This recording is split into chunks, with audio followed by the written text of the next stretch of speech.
In this video, I will share with you some of the lies you tell yourself about relationships and some of the things that you need to do to change that mindset, that attitude. Let's have this conversation. Hello, my friends. Welcome back to our channel. I am Dorian, and this is Not Easily Broken. The purpose of this channel is to transform your life, your marriage, and all things relationship. Let's get right into it. And so the first lie you tell yourself about relationship is that you are not lovable. That is one of the biggest lies that you tell yourself. A lot of women are struggling with this lie. Men too, of course, but most of the women deal with this issue. You think that you can't find love because you are not attractive enough, because you look a certain way. That is such a lie. You complain that your cheekbones are not straight enough, your breasts are too small or they're too large, your butt is too big, it's too small, you're not tall enough, you're not short enough, you need longer legs, you need shorter legs, you're dark-skinned, you're light-skinned, you're black, you're white. I mean, all sorts of weird images and things that you put into your mind that are not even true. They're not even what define who you are.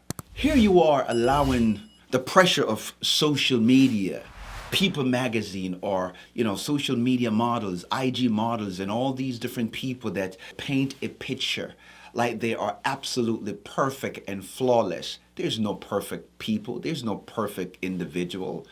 I don't care how perfect you think they look. They're not. A matter of fact, if you should see some of them in the morning when they wake up, you'll wonder in God's name what's really going on.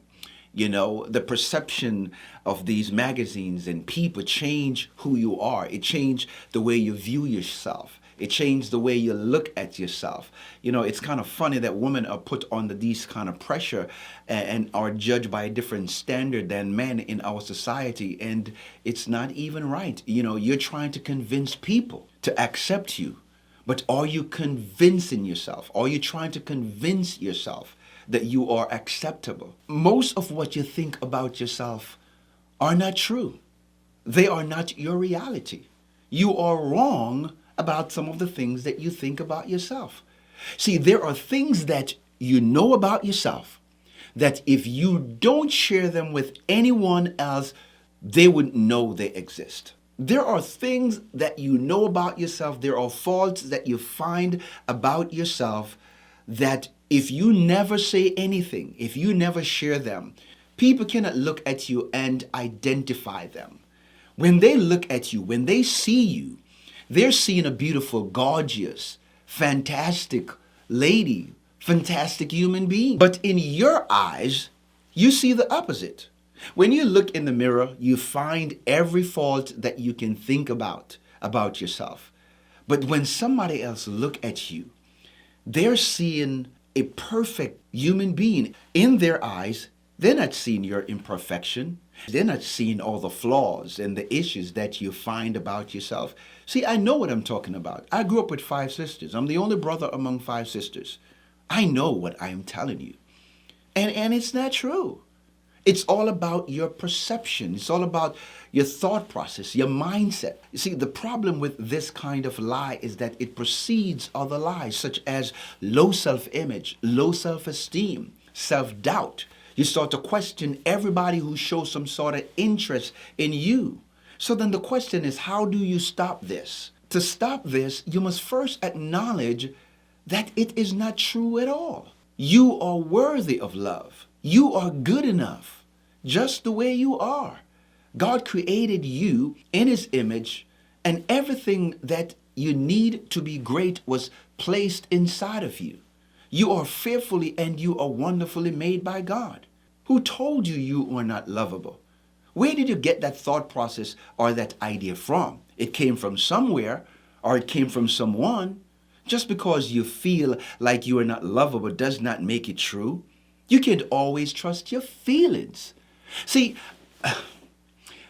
learn to trust your actions. Guys, my friends, I'm telling you, you have to believe that you are worthy of love. You can't make anyone else believe it. You have to believe in it. You cannot make anyone else think that you're worthy of love if you don't think that you are worthy of love. You have to know you are worth it. And when you do, people around you start to feel your energy. You walk with a different aura of confidence. You walk out of your house feeling good about yourself. That energy is going to project to others. They will see it. They will feel it. Yes, we have rhythm, and you want people to feel your positive vibration. You have to believe in yourself. Changing your outer body or doing plastic surgery or doing Botox and everything else that you want to do doesn't make you lovable. Your outward appearance does not determine how lovable you are. You have to feel it on the inside. And in order to feel it on the inside, you have got to accept yourself. Self-acceptance is the key to love and happiness. See, I love this quote by Ralph Emerson, and it says that what lies behind you and what lies before you are tiny matters compared to what lies within you. Greatness is inside of you. It is not on the outside of you. It is what on the inside of you. And here is the problem, guys. Your greatest fear and your greatest battle is yourself. The most fierce opponent that you will ever face in life, it is you. Number 2, you are not enough. Most of you think that you're not enough. Society paints a picture that you're not enough.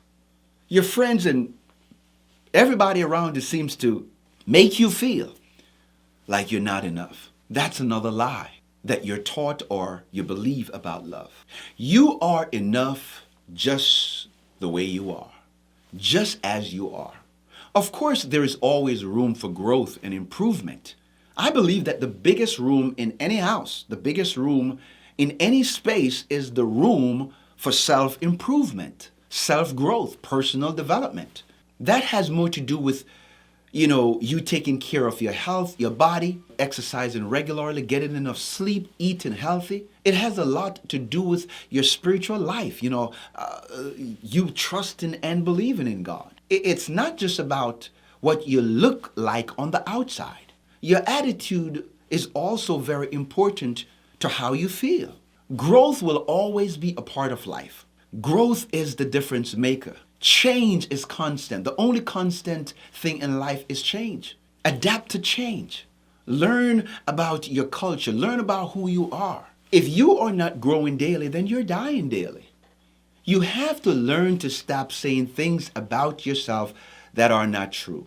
It is so funny, but sometimes you are just your worst enemy. So what is the plan of action that you have to take? You have to believe that there are people out there that would love to get to know who you are. There are people out there that wants to love you. They are looking for you. They want to meet you. Maybe what you need to do is to stop looking for love in the wrong places and in the wrong people, in people and places that keep hurting you.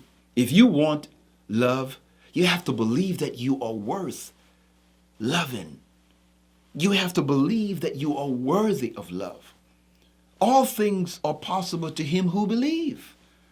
Believe you will connect with the right people, the right person.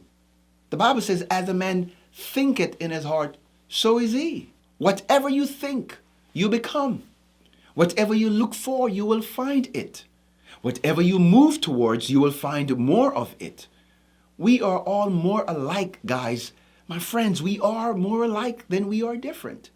Stop trying to convince the wrong people to love you. Oh, stop, for God's sake. You shouldn't have to convince people to love you. No. You have to believe that there are someone or there are people out there that will benefit from your love and that you will benefit from them loving you. You have to believe that. And number 3, you can't be vulnerable. A lot of people think that vulnerability means that you are weak, you are not confident within yourself, and that is not true. It's not true at all. There is no love without vulnerability. Without vulnerability, there is no intimacy or there is no trust. Both need each other to experience love. It means that you are open to getting hurt. And of course, that is also one of the challenges of trying to find love. Vulnerability comes from the Latin word vulnus, V-U-L-N-U-S, which means wound. So vulnerability is a state of being open to getting hurt. You get cut because somebody hurt you, right? You get wounds, you get scars from love, from desiring to be loved, for trusting the wrong person. And this is a risk that everyone must be willing to take to find happiness, or to find the one that you profess or profess to love you.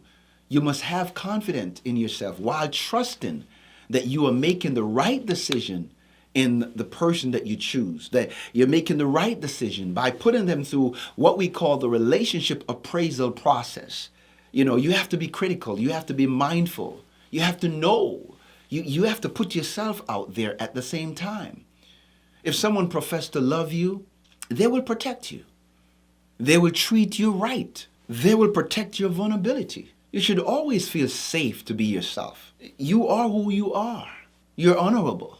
And the person that try to love you, are they honorable? Are they trustworthy?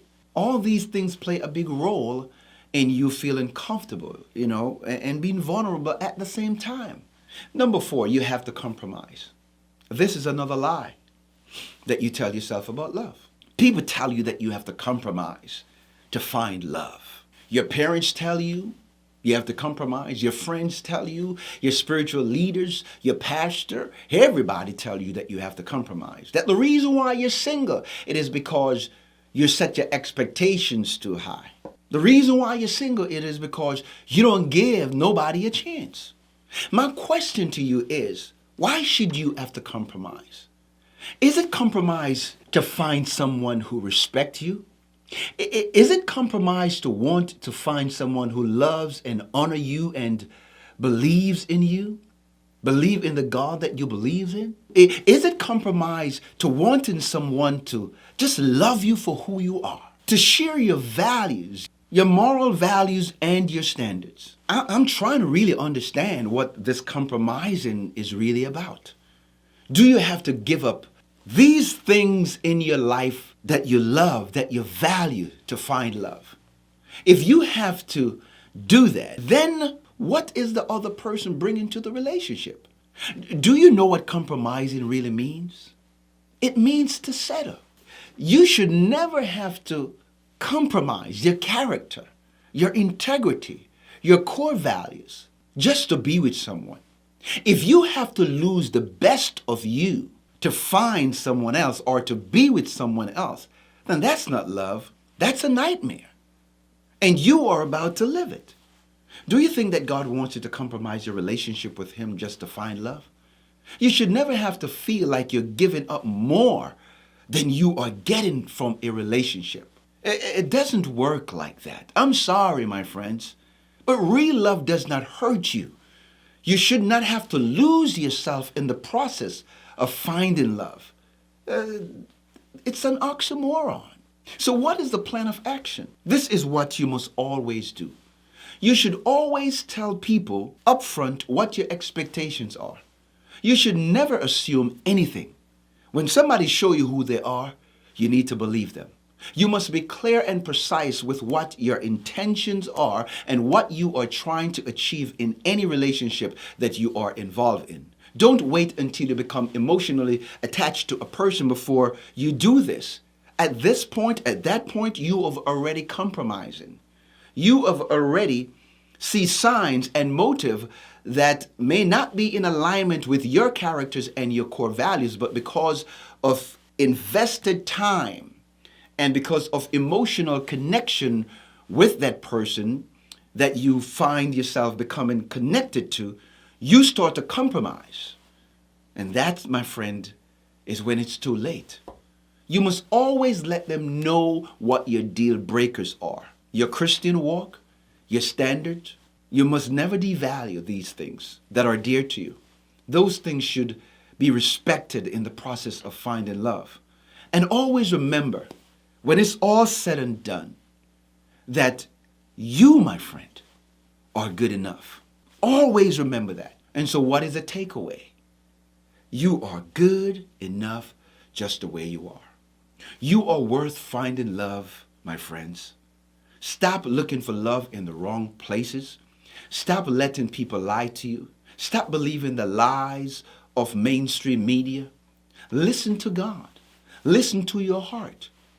Build yourself up.